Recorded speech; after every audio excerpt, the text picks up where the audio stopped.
ఏ గోళ్ళు? ఈ గోళ్ళు చాలా ప్రమాదకరమైనవి. దేవుడిచ్చిన అద్భుతమైన గోడలను మనం జోడించాలి. ఇక్కడ చాలా కావలి కాయడం అంటే గోడ చాలా ఇంపార్టెంట్. చూడండి ఒకసారి చేస్తాం 127 కదా. ఇక్కడ ఒక మాట ఉంటుంది, ఏంటి?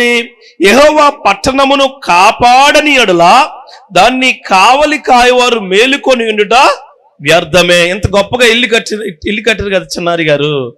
గోడలు లేకుండా ఇల్లు కట్టడం ఎంత బాగుంటుంది కదా. ఎంత బాగుంటుంది అంటే లేదు. ఇప్పుడు ఈ గోడల్లో కొన్ని మాటలు మీకు చెప్తా. కమ్యూనికేషన్ అనేది చాలా ఇంపార్టెంట్. నా మాటలు మీకు వినపడుతున్నాయి కదా అన్ని? Very good. అయితే నేను బాగానే మాట్లాడతాను అంటే మీకు అర్థమవుతుంది అన్నమాట. దాన్నే కమ్యూనికేషన్ అంటారు.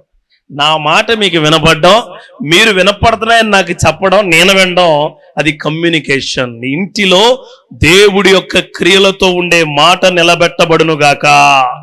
ఆదికాండం 3వ అధ్యాయంలో చాలా గొప్ప కమ్యూనికేషన్ జరుగుద్ది. దేవుడికి ఆదాముకి, దేవుడికి అవ్వకి, ఆదాము అవ్వగా ఏర్పడి దేవుడికి వాళ్ళిద్దరు కుటుంబానికి జరిగే కమ్యూనికేషన్ చాలా మంచిది.